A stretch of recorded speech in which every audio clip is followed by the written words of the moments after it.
fact, in Italy, I'm often asked, why do you want to keep this car running? Why you not buy a new Ferrari? So much better.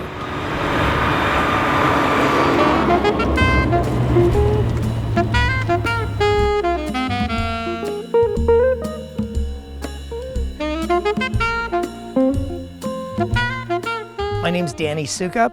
We're out here with my 1968 Fiat Dino 206 Spider. Enzo's passion in life was racing. He had decided that he wanted to go Formula 2 racing with an engine that his son Dino had designed literally on his deathbed. Enzo had decreed that in memory of his son, that anything that was not a 12-cylinder would never carry the Ferrari name, but rather it would be named after his son Dino. Truly, no Dino, whether it's a Ferrari or a Fiat, should ever have a Ferrari badge on it, not just a Dino badge.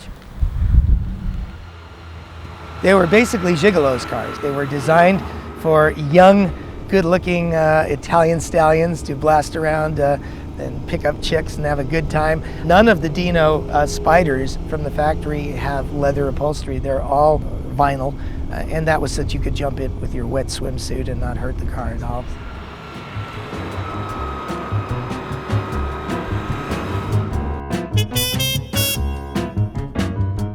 There's a styling of the car. It's just such a beautiful car. There is no bad angle for this car. The grille is interesting, the way they hid the headlights in the grille. The curvaceous fenders are really interesting. The chopped off back, which is so Ferrari with the 4 taillights on it. But they didn't put a spoiler on it. They kept everything clean. The interior is very purposeful. It's not sterile. This car has wood in it, and its switches are in nonsensical places to work the heating and ventilation. It's behind the parking brake, so you truly are feeling in the dark when you're trying to adjust things. And is that dangerous? You bet it is. Is it Italian? You bet it is. It's an interesting engine in that it is a magnesium block engine. It's actually a detuned Formula 2 engine, 168 horsepower on the Fiats, and magically 188 on the Ferraris. Don't quite understand why, since the engines were made at the same factory. You are really involved with this car. When you start it up, there's a process. You turn the key, you listen to the fuel pressurize the system. It goes tack, tack, tack, tack, tack, tack, tack. When it gets slow like that, it's pressurized. Next thing you have to wait for is the electronic ignition to come up. It makes a high-pitched whistle. Once the whistle gets to the highest pitch, then and only then do you turn the key, and then the car fires right up and is ready to go.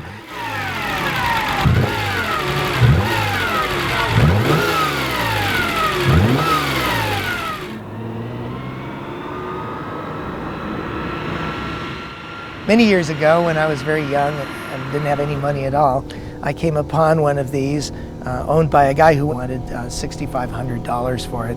And it might as well have been $6,500,000. There was no way I had that kind of money, but he was nice enough to let me drive it. It was a delight to drive, and I said then that I needed one of these. So that led to a 23-year search for this car.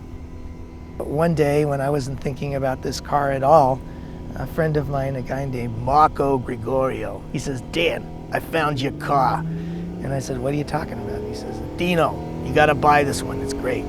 So I said, "Well, Mark, you gotta drive the car and then tell me what it's like." And he called me back a few hours later and he was still laughing. And I said, "So how is it?" He says, "It's the best."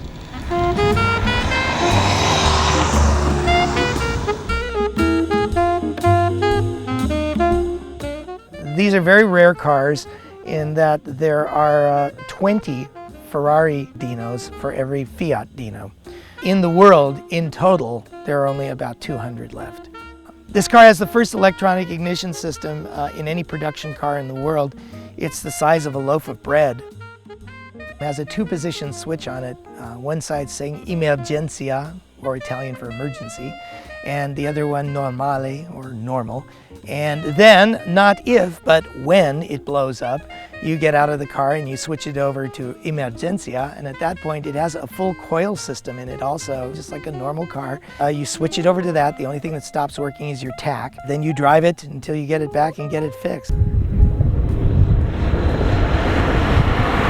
When you drive this, you definitely realize that you're driving a 45-year-old car. I mean, it has a lot of power.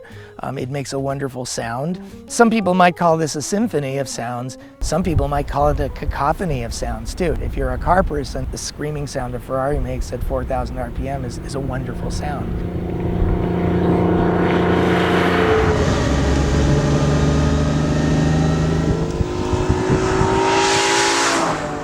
It's really a very simple car. I do all my own work on it. It's only 2 valves per cylinder, not 4 valves like modern cars are. And yes, it has 4 cams, but they're chain driven, so as long as you keep the tensioners up, you're not going to have problems. You do have to rebuild the carburetors from time to time, and you definitely have to synchronize the carburetors. You want to keep on top of it, because if you do need to refresh one of these engines, it costs about $15,000, and that's assuming you didn't break anything. If you broke anything, you probably want to shoot yourself.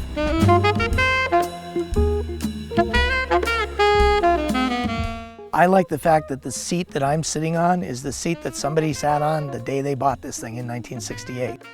I'm touching the soul of the people who actually made this car, what they intended, what they wanted it to sound like, what they wanted it to feel like.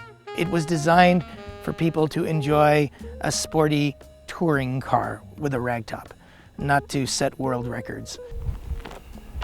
When I met this car for the first time, 23 years before I bought it, it became almost an obsession for me. But what I've since realized is that really there are bigger and more important things in life that one should spend one's time dreaming about and trying to achieve. So it gave me perspective. It caused me to make some changes in my life, to give back to the world more than I had given back to my world before this car ever came into my life.